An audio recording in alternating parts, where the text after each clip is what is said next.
প্রিয় শিক্ষার্থী ভাইয়া অথবা আপু, সিএমআই স্কুলের উচ্চতর গণিত দ্বিতীয় পত্র ধারাবাহিক লেকচার ভিডিওর আরও একটি নতুন পর্বে তোমাকে স্বাগতম।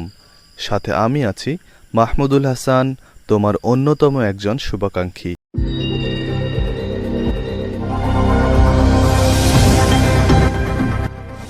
আজকে সম্পূর্ণ নতুন একটা চ্যাপ্টার শুরু হতে যাচ্ছে এবং সেই চ্যাপ্টারটার নাম হচ্ছে স্থিতিবিদ্যা, ইংরেজিতে হচ্ছে স্ট্যাটিক্স।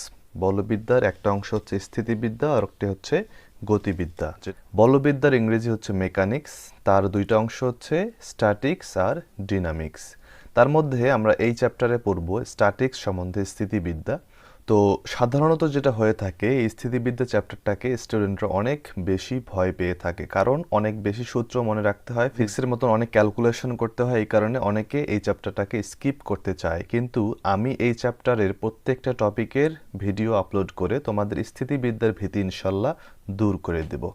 তো স্থিতিবিদ্যায় আমরা যখনই প্রবেশ করব তখনই আমাদের মাথায় কাজ করবে যে এখানে একটা বস্তু কণা থাকবে, সেই বস্তু কণার উপর দুই বা ততোধিক বল ক্রিয়া করবে, তাদের লব্ধি থাকবে, সেই সংক্রান্ত বিষয় আশয় নিয়েই এখানে আলোচনা হবে মূলত। তো আমরা যদি স্থিতিবিদ্যার একদম প্রথম টপিক সম্বন্ধে আলোচনা করতে চাই, সেটা হচ্ছে বলের সামান্তরিক সূত্র।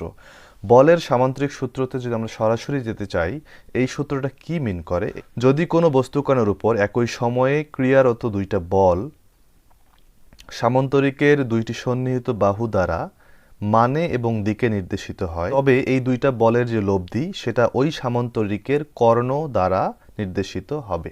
তাহলে আমরা যদি একটু ভেঙে বলি যে একটা ও বিন্দুতে ক্রিয়াশীল দুইটা বল আছে পি এবং কিউ। এই পি এবং কিউ যদি কোনো একটা সামান্তরিকের দুইটা সন্নিহিত বাহু দ্বারা সূচিত করা যায়, তবে সেই সামান্তরিকের যেটা কর্ণ সেই কর্ণই হবে এই পি এবং কিউ বলের লব্ধি। তাহলে দেখো, এই সামান্তরিকের ও এ যদি পি বল হয় এবং ও বি যদি কিউ বল হয়, তাহলে আমরা এই এসিটাকেও আমরা কিউ বল চিহ্নিত করতে পারি, কারণ এই বাহু এবং এই বাহু অবশ্যই সমান।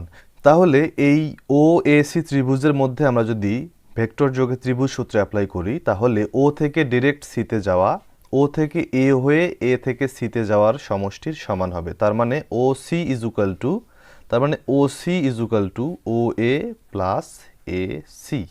এই ও এ মানে হচ্ছে পি বল এবং এসি মানে হচ্ছে কিউ বল এবং ওসি মানে হচ্ছে আর বল। তার মানে আমরা এখান থেকে R is equal to P plus Q vector এভাবে আমরা লিখতে পারি। এরপরে দেখো, এই যে পি বল এবং কিউ বল এবং আর বলগুলো আছে, সেই বলগুলোকে আমরা যদি মানের সাহায্যে প্রকাশ করি, তাহলে সেই বলগুলোকে এই যে ও এ, ও বি এবং ও সি যে ভেক্টরগুলো আছে তার দৈর্ঘ্যের সাহায্যে প্রকাশ করা যাবে। তবে সেক্ষেত্রে ও এ ডিভাইডেড বাই পি, অর্থাৎ পি বলটা যে রেখা দ্বারা সূচিত হয়েছিল, সেই পি বল এবং ও এ ভেক্টর তাদের মানের অনুপাত একটা ধ্রুব সংখ্যা হবে, is equal to O B এবং কিউ এর ক্ষেত্রেও তাই, ও সি এবং আর এর ক্ষেত্রেও তাই হতে হবে। অর্থাৎ বলগুলোকে বাহুর দৈর্ঘ্যের সাহায্যে প্রকাশ করা যাবে যদি বাহুর দৈর্ঘ্য ডিভাইডেড বাই বল অথবা বল ডিভাইডেড বাই বাহুর দৈর্ঘ্য এই অনুপাতটা সমান হয়। এখানে একটু সহজ করে যদি আমরা বলি যে ও এ এই ভেক্টরটা দ্বারা যদি পি বলটা নির্দেশিত হয়, তাহলে কিন্তু আমি ও এ সমান সমান পি বলতে পারবো না, কিন্তু ও এ ডিভাইডেড বাই পি এটা একটা ধ্রুব সংখ্যা হিসেবে আমি বলতে পারবো এবং সেই ধ্রুব সংখ্যাটা ওই সামান্তরিকের অন্য বলগুলোর ক্ষেত্রে প্রযোজ্য। অর্থাৎ O B divided by Q, O C divided by R সবগুলোই ধ্রুব সংখ্যা হবে এই কে এর সমান। রিমেম্বার, যেই রেখা দ্বারা যে বলটা নির্দেশিত হবে সেই রেখার দৈর্ঘ্য এবং সেই বলের মান কিন্তু সমান নয়, বরং সেই রেখার দৈর্ঘ্য এবং ওই বলের মানের অনুপাত একটা ধ্রুব রাশি। আমরা একটা ম্যাথের সাহায্যে বিষয়টা আর একটু ক্লিয়ার করি। মনে করো, ও বিন্দুতে ক্রিয়াশীল পি এবং কিউ দুইটা বল যথাক্রমে ও এ ও বি দ্বারা সূচিত আছে, যেখানে পি বলের মান হচ্ছে 50 নিউটন, কিউ বলের মান হচ্ছে 40 নিউটন এবং ও এর দৈর্ঘ্য হচ্ছে 0.5 মিটার। তার মানে হচ্ছে পি বলটা যেই বাহু দ্বারা নির্দেশিত, সেই পি বল এবং ওই বাহুর দৈর্ঘ্যের অনুপাতটা সমান হবে। এখানে আমরা ও এ বাই পিও লিখতে পারি, পি বাই ও এও লিখতে পারি, একই কথা, কোনো অসুবিধা নেই। তাহলে এইটা ইজ ইকুয়াল টু হবে অপর যে বলটা আছে এবং সেই বলটা যে বাহু দ্বারা নির্দেশিত তার অনুপাত অবশ্যই একই রকমই হবে। আমরা O A by P, O B by Q লিখতে পারতাম, কিন্তু এটা লিখলেও কোনো অসুবিধা হচ্ছে না। তাহলে এখান থেকে OB ইজ ইকুয়াল টু আমি লিখতে পারি Q into OA divided by P. তার মানে আমরা যদি মানগুলো বসাই, কিউ মানে হচ্ছে 40 নিউটন, OA মানে হচ্ছে 0.5 এবং পি মানে হচ্ছে 50 নিউটন। তার মানে রেজাল্ট আসবে 0.4 মিটার। এখন আমরা এই চ্যাপ্টারের একটা ইম্পর্টেন্ট টপিক শুরু করব, সেটা হচ্ছে আলফা কোণে ক্রিয়াশীল যে কোনো দুইটা বলের লব্ধির মান এবং দিক নির্ণয় করা। অর্থাৎ মনে করো পি এবং কিউ নামক দুইটা বল, তারা ও বিন্দুতে ক্রিয়াশীল আছে পরস্পর আলফা কোণে, এবং তাদের লব্ধি যদি আর হয় তাহলে সেই আর এর মান এবং সে আরটা যে কোনো একটা বল, মনে করি পি এর সাথে কত ডিরেকশনে আছে, কত কোণ উৎপন্ন করে আছে, সেই দিকটা বের করতে হবে। তো এই প্রবলেমটা আমরা টোটাল 3টা মেথডে এখানে শিখব। তোমাদের 3টা মেথড না শিখলেও হবে, যে কোনো একটা মেথড শিখলেই হবে। কিন্তু তোমাদের যাদের শেখার আগ্রহ বেশি তারা 3টা মেথডই ফলো করবে, কারণ পরীক্ষাতে সাধারণত সবাই প্রথম মেথডটাই অ্যাপ্লাই করবে। কিন্তু তুমি যদি সেকেন্ড বা থার্ড যে কোনো একটা ব্যতিক্রম মেথড তুমি যদি পরীক্ষার খাতায় উপস্থাপন করো, তাহলে সেটা নিশ্চয়ই পরীক্ষকের চোখে আটকেবে। তার মানে তোমার উত্তরটা আরও বেশি গ্রহণযোগ্য হবে পরীক্ষকের কাছে। তো আমরা 3টা মেথডে আলোচনা করব। কেউ যদি মনে করো আমি প্রথম মেথডটাই শুধু শিখব, তাহলে সেই প্রথম মেথডটা দেখে স্কিপ করে পরবর্তী টপিকে যেতে পারো। কিন্তু যাদের শেখার আগ্রহ বেশি তারা অবশ্যই 3টা মেথড কিভাবে অন্তত হলো সেটা ফলো করবে। পরীক্ষার খাতায় তোমার যেটা ইচ্ছা তুমি সেটা লিখতে পারো। তো আমরা প্রথম মেথডটা শুরু করতেছি। আমরা প্রথমে কিছু ল্যাঙ্গুয়েজ ইউজ করব, সেটা হচ্ছে মনে করি যে ও বিন্দুতে পি এবং কিউ নামক দুইটা বল পরস্পর আলফা কোণে ক্রিয়াশীল।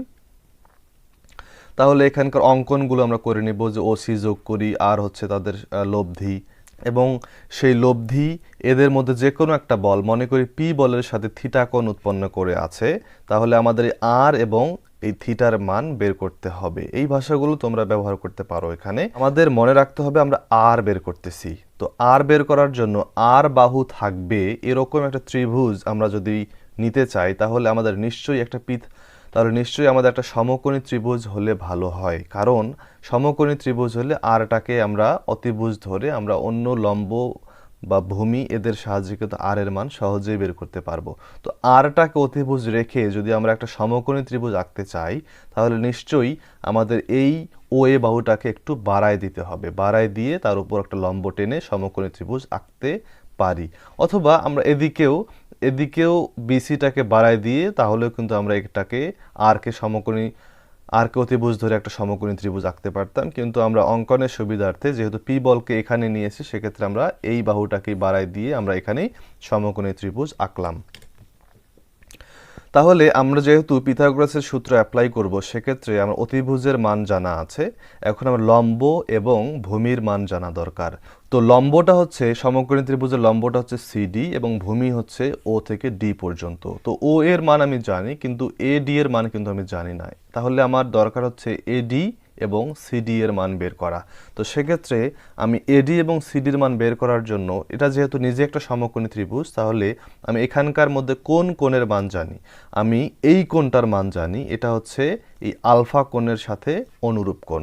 এটা যদি আলফা কোণ হয়, তাহলে আমরা এই এসি এর দৈর্ঘ্য বা এসি মানে যে কিউ, সেটা কিন্তু আমরা জানি। তাহলে এসি অতিভুজকে রেখে আমরা একবার এডি নেব, একবার সিডি নেব। তাহলে আমরা কি লিখতে পারি, যে এডি ডিভাইডেড বাই এসি সমান সমান, আমরা জানি ভূমি বাই অতিভুজ সমান সমান কজ আলফা। তার মানে এডি মানে হচ্ছে AC cos alpha, AC cos alpha মানে হচ্ছে কিউ কজ আলফা। তাহলে সিডি মানে কি? তাহলে আমরা একইভাবে সিডি ডিভাইডেড বাই এসি মানে আমরা কি লিখতে পারি, লম্ব বাই অতিভুজ মানে হচ্ছে সাইন আলফা। তার মানে সিডি মানে আমরা লিখতে পারি এসি সাইন আলফা, এসি মানে হচ্ছে কিউ সাইন আলফা। এখন কথা হচ্ছে এখানে আরেকটা চিত্র কেন? আরেকটা চিত্র হচ্ছে যদি আলফাটা সূক্ষ্মকোণ না হয়ে যদি স্থূলকোণ হতো, তখন কেমন হতো? আলফাটাকে স্থূলকোণে নিলে আমরা কিন্তু যদি পিথাগোরাসের সূত্র অ্যাপ্লাই করতে চাই, একটা সমকোণী ত্রিভুজ যদি পেতে চাই, এইটাকে অতিভুজ রেখে, তাহলে আমরা কিন্তু লম্বটা হয়ে যাচ্ছে সিডি, অর্থাৎ সামান্তরিকের ভিতরেই থাকতেছে। তাহলে একইভাবে এখানে আমার কি দরকার? সিডি দরকার এবং ওডি এর মান জানা দরকার। আমরা এই কোণের মান জানি হচ্ছে আলফা। তাহলে এই সমকোণী ত্রিভুজের এই কোণটার মান কত? Pi minus alpha. তাহলে এসি মানে যে কিউ সেটা কিন্তু আমি জানি। তাহলে লম্ব বাই অতিভুজ অর্থাৎ লম্ব বাই অতিভুজ সমান সমান আমরা জানি সাইন আলফা। সাইন আলফা কত এখানে? পাই মাইনাস আলফা। তার মানে সিডি মানে আমরা এখান থেকে লিখতে পারি এসি। এসি মানে হচ্ছে কিউ এবং সাইন পাই মাইনাস আলফা মানে সাইনের ঘরেই থাকে অর্থাৎ কিউ সাইন আলফা। এরপরে আমার এডি এর মান জানা দরকার, কারণ আমার ওডি এর মান জানা দরকার হবে, কিন্তু ওডি কিন্তু সরাসরি আমি জানি না, আমাকে ও এ থেকে এডি পরিমাণ বাদ দিতে হবে। সেক্ষেত্রে এডি কত হবে এখানে? এডি হচ্ছে এডি ডিভাইডেড বাই এসি সমান সমান কজ পাই মাইনাস আলফা। তার মানে এডি মানে হচ্ছে এসি মানে হচ্ছে Q, cos pi minus alpha মানে কিন্তু মাইনাস কজ আলফা। তার মানে এডি মানে হচ্ছে মাইনাস কিউ কজ আলফা। তাহলে দেখো তো প্রথম ক্ষেত্রে আমার অতিভুজের মান জানা আছে আর, ভূমি কত?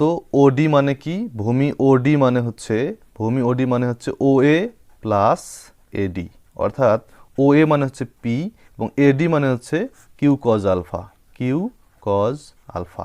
এবং দ্বিতীয় ক্ষেত্রে যদি আমি এই জিনিসটাই বের করি, দ্বিতীয় ক্ষেত্রে আমার কি জানা দরকার হবে?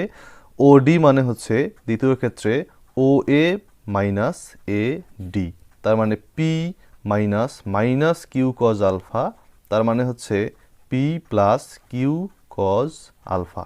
এবং সিডি মানে উভয় ক্ষেত্রে কিউ সাইন আলফা, সেটা আমার আছেই। তাহলে আমি যদি এখন পিথাগোরাসের সূত্র অ্যাপ্লাই করি, সেক্ষেত্রে আমি কি পাবো? OC square is equal two ওডি square plus CD square. OC square মানে হচ্ছে আর স্কোয়ার, তাহলে ওডি স্কোয়ার মানে কি? ওডি স্কোয়ার মানে হচ্ছে P plus Q cos alpha তার উপর স্কোয়ার প্লাস সিডি স্কোয়ার মানে হচ্ছে কিউ সাইন আলফা স্কোয়ার। এটা যদি আমরা ক্যালকুলেশন করি তাহলে আমরা R square is equal to P square plus Q square plus twice P Q cos alpha অবশ্যই বের করতে পারবো। সেক্ষেত্রে আমি আর এর মান কি পাবো? R is equal to root over P square plus Q square plus twice P Q cos alpha. তার মানে এই যে ভ্যালুটা আমি বের করলাম, এই ভ্যালুটাই হচ্ছে আমার লব্ধির মান। এখন থিটা যদি আমি ওই সমকোণী ত্রিভুজের কথাই চিন্তা করি, অর্থাৎ ও সিডি সমকোণী ত্রিভুজের ক্ষেত্রে থিটাকে রেখে আমি কোন কোন বাহুগুলোর মান জানি? আমি কিন্তু আর এর ভ্যালু কিন্তু জানি না, কারণ আর এর ভ্যালু বের করতে হবে এবং সেটা আমরা বের করেছি অলরেডি। কিন্তু আমার জানা আছে পি এবং কিউ বলের মান, তার মানে পি কিউ এর সাহায্যে আমাকে থিটা বের করতে হবে। তার মানে এই থিটাকে রেখে আমরা সিডি এবং ওডি বাহুর মধ্যে পি কিউ কিন্তু আনতে পারি। অর্থাৎ আমরা এখন করব tan theta is equal two লম্ব বাই ভূমি, লম্ব মানে হচ্ছে সিডি, ভূমি মানে হচ্ছে ওডি। তার মানে সিডি মানে হলো কিউ সাইন আলফা এবং ভূমি মানে হচ্ছে ওডি, ওডি মানে হচ্ছে P plus Q cos alpha. এটাই মানে হচ্ছে ট্যান থিটা, অর্থাৎ theta is equal to tan inverse Q sine alpha divided by P plus Q cos alpha. এটাই হচ্ছে আমার দিকের মান। অর্থাৎ এখানে খেয়াল করে দেখো, আমরা কিন্তু আর কে পি এর সাথে কোণ মনে করেছি থিটা, অর্থাৎ পি এর সাথে যে কোণ উৎপন্ন করে সেটাকে আমরা বলতেছি লব্ধির দিক। অর্থাৎ আমরা সূত্রটাতে পি কে নিচে রেখেছি, লব্ধিকে পি এর সাথে কোণ ধরে কিন্তু আমরা এই সূত্রটা ডেভেলপ করেছি। কিন্তু যদি তুমি কিউ বলের সাথে দিক নির্ণয় করতে চাও তাহলে কিন্তু সূত্রটা চেঞ্জ হয়ে যাবে, কিউ এর জায়গায় চলে যাবে পি এবং পি এর জায়গায় চলে আসবে কিন্তু তখন কিউ। আমরা দুইটা বলের লব্ধির মান এবং দিক সেকেন্ড মেথডে শিখব, ভেক্টর মেথডে। আমরা তো জানি যে সামান্তরিকের দুইটা বাহু দ্বারা যদি বল দুটো নির্দেশিত হয় তাহলে সেই সামান্তরিকের কর্ণ দ্বারা তাদের লব্ধি নির্দেশিত হবে। আর সেক্ষেত্রে আমরা জানি যে R is equal to P plus Q হয়। এখন আমরা যদি উভয় পাশে স্কোয়ার করি, অর্থাৎ এই দিকে স্কোয়ার করলাম, এদিকে স্কোয়ার করলাম, স্কোয়ার করা মানে কি? সেম দুইটা জিনিস দ্বারা গুণ করা। তার মানে কি আসবে? R into R is equal to P plus Q into P plus Q. তাহলে আমরা এখন যদি গুণ করি আর এবং আর যদি আমরা ডট গুণফল করি তাহলে কি পাবো? R square cos zero, cos zero মানে কি? 1, তার মানে শুধুমাত্র R square is equal to P dot P মানে হচ্ছে P square plus P P dot Q মানে হচ্ছে পি এর মান কিউ এর মান এবং তাদের মধ্যবর্তী কোণ কজ আলফা। তারপরে কিউ ডট পি মানে কিউ ডট পিও মানে কিন্তু একই রকম, কিউ এর মান পি এর মান অর্থাৎ P Q cos alpha plus Q dot Q মানে কি কিউ স্কোয়ার। তার মানে আমরা বলতে পারি R square is equal to P square plus Q square plus twice P Q cos alpha. অর্থাৎ আমরা ভেক্টর পদ্ধতিতে লব্ধির মান বের করে ফেললাম। এখন আমরা দিক বের করব। দিক বের করা মানে আমাকে tan theta is equal to Q sine alpha divided by P plus Q cos alpha এরকম কিছু একটা আনতে হবে। তো সেক্ষেত্রে আমি একবার সাইন থিটা আনবো, একবার কজ থিটা আনবো tan থিটা আনার জন্য। তো কজ থিটা আনার জন্য আমি যেটা করব, একদম প্রথম লাইনে আবার ফেরত যাচ্ছি, R dash R is equal to P plus Q ছিল আমাদের প্রথম লাইনটা। এখন আমরা যেহেতু দিক নির্ণয় করতে চাই থিটার সাহায্যে, সেক্ষেত্রে থিটাটা কাদের মধ্যকার কোণ, আর এবং পি এর মধ্যকার কোণ। সেক্ষেত্রে আমরা এই ভেক্টর দুইটাকে পি এর সাথে ডট গুণফল করলে কস পাবো এবং ক্রস গুণফল করলে সাইন পাবো। তো আমরা এই ভেক্টরটাকে পি এর সাথে গুণ করতেছি, P dot R is equal to P dot P plus Q.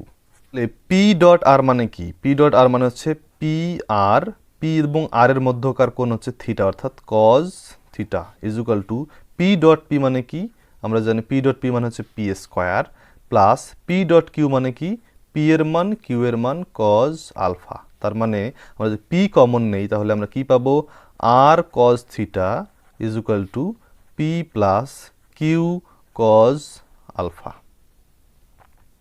এটা একটা ইকুয়েশন দিয়ে আমরা রাখলাম। এরপরে আমরা R is equal to P plus Q এই সমীকরণটা আবার নিলাম। এবার আমরা কি বলেছিলাম, আমরা যেহেতু এখানে কস পেয়েছি, এবার আমরা সাইন পেতে চাই। পি এবং কিউ এর মধ্যকার সাইন অনুপাত পেতে হলে আরটাকে পি এর সাথে ক্রস গুণফল করতে হবে। সেক্ষেত্রে আমরা কি করব, P cross R is equal to P cross P plus Q. আমরা এখন ক্রস গুণফল করব। পি এবং আর কে ক্রস গুণফল করলে আমরা কি পাবো, পি এর মান আর এর মান সাইন এদের মধ্যকার কোণ কত, থিটা। এবং আমরা জানি যে ক্রস গুণফল করার সময় একটা লম্ব একক ভেক্টরও এভাবে দিতে হয়, is equal to P cross P, P cross P মানে কি জিরো অবশ্যই, প্লাস পি ক্রস কিউ মানে কি পি এর মান কিউ এর মান, এদের মধ্যবর্তী কোণ হচ্ছে সাইন আলফা এবং একটা একক ভেক্টর আছে। তো এই একক ভেক্টর এদিকের একক ভেক্টর এদিকে একক ভেক্টর কাটা যাবে, যেহেতু জিরো এখানে নাই। সেক্ষেত্রে পি এবং পি কেটে দিয়ে আমরা বলতে পারি যে R sine theta is equal to Q sine alpha. এটা হচ্ছে 2 নাম্বার ইকুয়েশন। তো আমরা যদি 2 নাম্বার ডিভাইডেড বাই 1 নাম্বার করি, সেক্ষেত্রে আমরা কি পাবো, R sine theta by R cos theta মানে কি tan theta is equal to Q sine alpha divided by P plus Q cos alpha. তার মানে এখান থেকে সুন্দর করে লেখা যায় theta is equal to tan inverse Q sine alpha divided by P plus Q cos alpha. তাহলে আমার মান এবং দিক কিন্তু বের হয়ে গেল। এরপরে আমরা থার্ড মেথড নিয়ে আলোচনা করব। এখানে সাইন ফর্মুলা এর সঙ্গে কোসাইন ফর্মুলাও আসবে। আমরা সাইন কোসাইন ফর্মুলা দিয়ে থার্ড মেথডটাও শিখে ফেলবো আমাদের শেখার জন্য, এবং পরীক্ষার খাতায় তুমি কোনটা উপস্থাপন করবে সেটা হচ্ছে তোমার পার্সোনাল চয়েস। তো আমরা থার্ড মেথডটা অবশ্যই শেখাবো এখানে। থার্ড মেথডে আমরা কি করব, এখানে ভাষাগুলো আগের মতন ইউজ করব। এখানে কোনগুলো একটু ডিটেক্ট করে দিতে হবে। যদি বল দুইটার মধ্যবর্তী কোণ আলফা হয় এবং লব্ধিরা যদি পি এর দিকের সাথে থিটা কোণ উৎপন্ন করে, তাহলে আমরা এই ত্রিভুজের মধ্যে বাদবাকি কোণগুলো বের করে ফেলব। সেক্ষেত্রে বাদবাকি কোণগুলো কি হবে দেখো তো, এই কোণের মান এবং এই কোণের মান অবশ্যই একই হবে। তো এই কোণের মান কত, পুরো আলফা থেকে থিটা বাদ দিলে যেটা পাওয়া যাবে সেটা হচ্ছে এই কোণের মান। তার মানে এই কোণটা হবে আলফা মাইনাস থিটা, এবং এই কোণটা কি হবে, যেহেতু বাইরের এই কোণটার মান হচ্ছে আলফা, তার মানে এই কোণটার মান হচ্ছে পাই মাইনাস আলফা। তাহলে এই ত্রিভুজের মধ্যকার কোণগুলো আমরা পেয়ে গেলাম। এখন আমরা এখানে কোসাইন সূত্র ফেলবো। যে কোনো একটা ত্রিভুজের মধ্যে কোসাইন সূত্র ফেলার একটা রুলস আছে, সেই রুলসটা আমি একটু আলোচনা করব। মনে করো এইটা যে কোনো একটা ত্রিভুজ, এটা হতে পারে সূক্ষ্মকোণী, হতে পারে স্থূলকোণী, হোয়াট এভার ইট ইজ। এই ত্রিভুজের যে কোনো একটা কোণ তোমার যদি জানা থাকে, মনে করো এই কোণটা তোমার জানা আছে থিটা, এবং এই বাহুগুলোর নাম হচ্ছে এ বি এবং সি, এই কোণটা মনে করো থিটা। তাহলে এই ত্রিভুজের মধ্যে থিটার মান যদি 0 থেকে পাইয়ের মধ্যবর্তী যে কোনো মান হয়, এই চিহ্ন দ্বারা বোঝানো হচ্ছে যে 0 হবে না, পাইও হবে না। অবশ্যই ত্রিভুজ হতে হলে 0 হওয়া যাবে না, পাইও হওয়া যাবে না অবশ্যই। এদের মধ্যকার যে কোনো থিটার মানের জন্য আমরা যদি কোসাইন সূত্র অ্যাপ্লাই করি, তাহলে সূত্রটা হবে এরকম: থিটা কোণের বিপরীত যে বাহুটা আছে তার উপরে স্কয়ার ইজুকাল টু থিটা কোণের সাথে যে দুইটা বাহু আছে তাদের উপরে স্কয়ারের যোগফল মাইনাস 2 এবং এদের মধ্যবর্তী 2 এদের সংলগ্ন যে বাহু দুইটা আছে অর্থাৎ এসি এবং বিসি কে আবার লিখব, লিখে এই কোণের কজ অনুপাতটা লিখব, অর্থাৎ AC into BC into cos theta. এটা হচ্ছে যে কোনো ত্রিভুজের যে কোনো কোণের জন্য কোসাইন সূত্র। এটা যে কোনো ত্রিভুজের ক্ষেত্রে অ্যাপ্লাই করা যাবে অবশ্যই। এখন আমরা যদি এই ত্রিভুজের মধ্যে এই সূত্র অ্যাপ্লাই করতে চাই, আমরা চাই বামে থাকবে লব্ধি।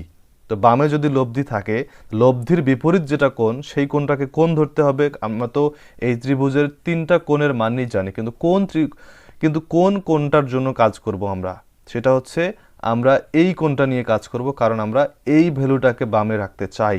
তো সেক্ষেত্রে আর স্কোয়ার মানে কি লেখা যাবে? আর স্কোয়ার মানে লেখা যাবে এই বাহু মানে হচ্ছে পি স্কোয়ার প্লাস এই বাহু মানে হচ্ছে Q square minus twice P Q cos, এদের মধ্যবর্তী কোণ কত? Pi minus alpha. Cos pi minus alpha মানে কি? Minus cos alpha. সেই মাইনাস এই মাইনাস মিলে প্লাস হয়ে যাবে, অর্থাৎ R square is equal to P square plus Q square plus twice P Q cos alpha. তার মানে আমরা কিন্তু মান অলরেডি পেয়ে গেছি। এখন আমরা দিক নির্ণয় করতে চাই। দিক নির্ণয় করার জন্য আমাদের মাথায় রাখতে হবে সাইন থিটা কস থিটা উভয়ে আনতে হবে এবং অবশ্যই পি এবং কিউ আকারে রাখতে হবে। তো দিক নির্ণয় করার জন্য আমরা এই ত্রিভুজটার মধ্যে এবার সাইন সূত্র অ্যাপ্লাই করব। সাইন সূত্র যে অ্যাপ্লাই করব, সাইন সূত্র মানে কি? যে কোনো একটা বাহু, মনে করো পি যে বাহুটা আছে তার বিপরীত কোণ সাইন, তার বিপরীত কোণের সাইন অনুপাত অর্থাৎ alpha minus theta is equal to Q divided by Q এর বিপরীত কোণ কোনটা? কিউ এর বিপরীত কোণ হচ্ছে থিটা, অর্থাৎ থিটা কোণের সাইন অনুপাত is equal to R divided by R এর বিপরীত কোণ হচ্ছে সাইন পাই মাইনাস আলফা। তো যেহেতু আমার এই মানের কোনো প্রয়োজন নেই, কারণ আমরা দিক নির্ণয় করার সময় সেখানে কোনো আর রাখি না, আমরা এই অংশটা নিয়েই কাজ করব। তো এই অংশটা নিয়ে যদি আমরা কাজ করি তাহলে আমরা কি পাবো? পাবো P sine theta, P sine theta is equal to Q. এইটাকে আমরা যদি এক্সপ্যান্ড করে দেই তাহলে কি পাবো? Sine alpha cos theta minus sine theta cos alpha. তাহলে পি সাইন থিটাওয়ালা অন্য রাশি কোনটা? সাইন থিটাওয়ালা অন্য রাশি হচ্ছে এই যে এইটা, তার মানে plus Q sine theta cos alpha, এটাকে আমরা এদিকে নিয়ে আসলাম এবং ওদিকে Q sine alpha cos theta রয়ে গেল। তাহলে এখান থেকে আমরা সাইন থিটা যদি কমন নেই তাহলে আমরা কি পাবো? P plus Q cos alpha is equal to Q sine alpha by cos theta. এখন কজ থিটাকে তুমি যদি এদিকে পাঠায় দাও এবং এই অংশটাকে যদি এদিকে চলে যায় তাহলে আমরা কি লিখতে পারি? Sine theta by cos theta মানে হচ্ছে tan theta is equal to, এদিকে ডানে কি থাকে? ডানে কিউ সাইন আলফা আছেই এবং এই পি প্লাস কিউ কজ আলফাটা নিচে চলে গেল, অর্থাৎ P plus Q cos alpha. এভাবে কিন্তু আমরা মান এবং দিক বের করতে পারি।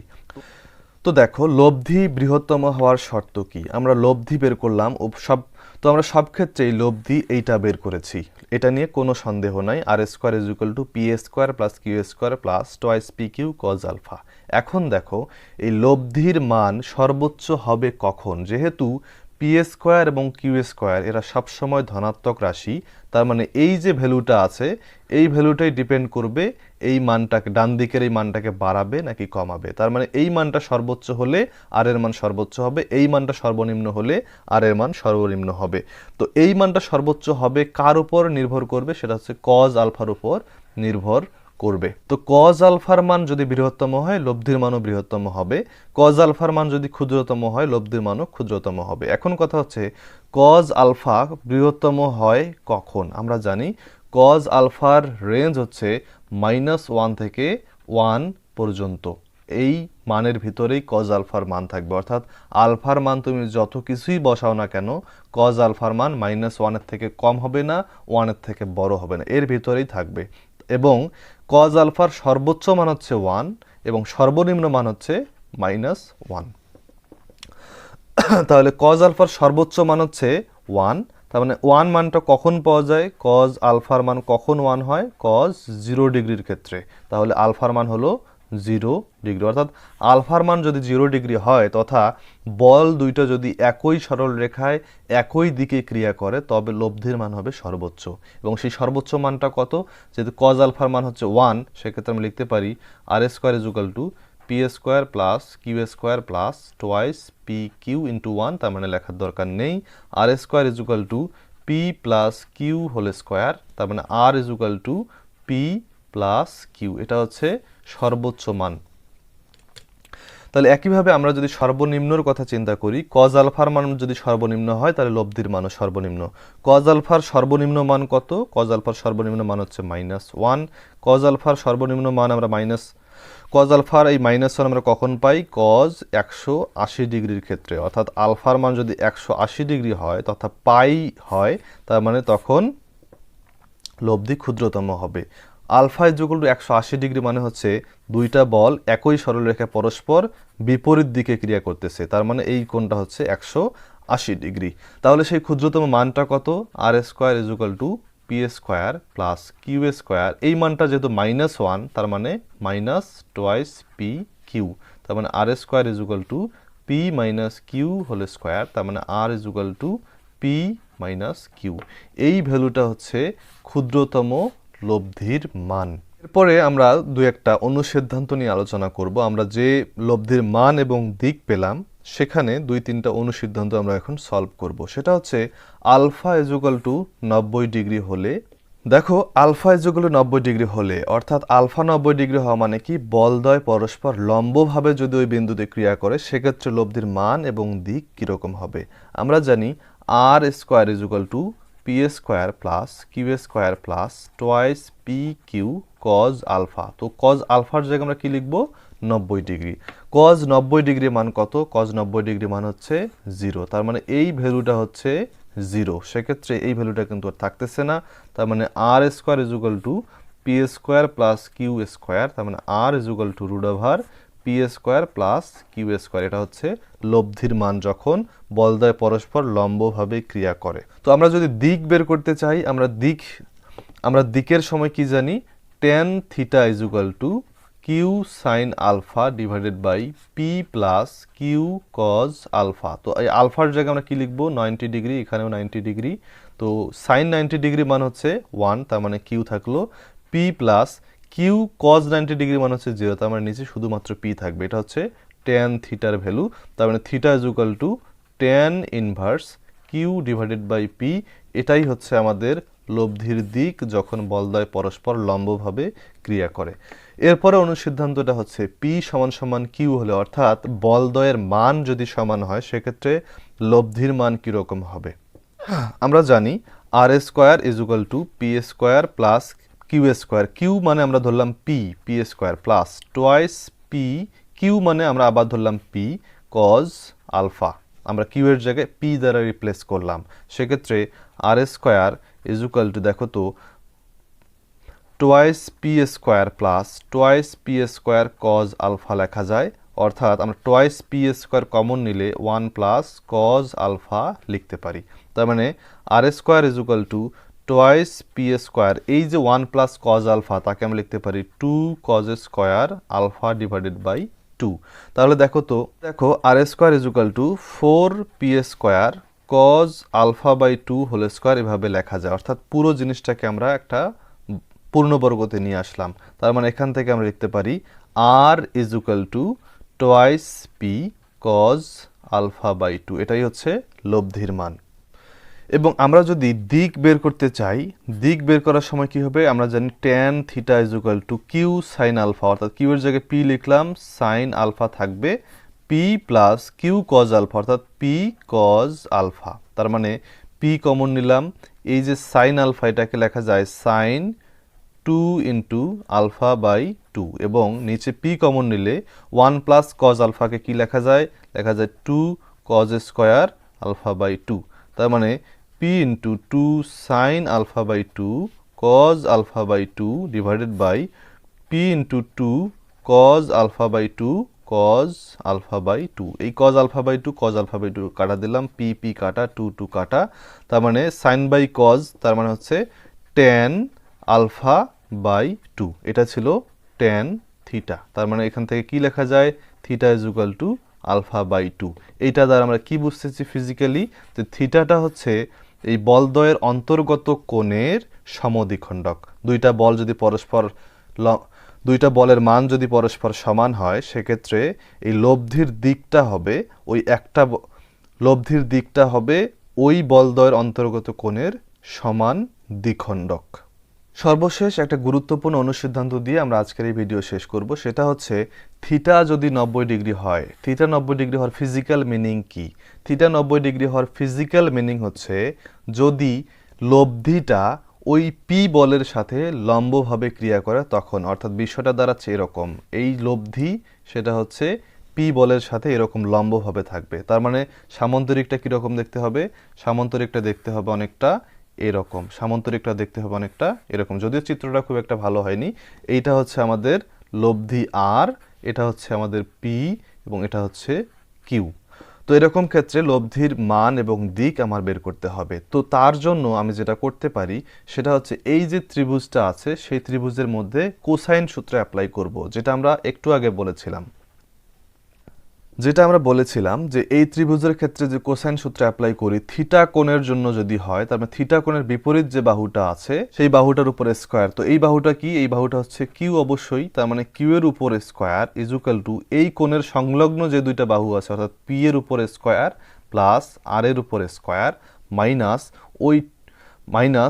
2 ইন্টু ওই পি নিতে হবে আবার, আর নিতে হবে আবার, এবং কজ নিতে হবে ওই কোণের জন্য আমরা এই কোসাইন সূত্রটা অ্যাপ্লাই করলাম। তার মানে এখান থেকে আমরা এখন থিটা যদি 90 ডিগ্রি হয়, তাহলে আমরা কি লিখতে পারি? Q square is equal to P square plus R square minus twice P R cos 90 degree.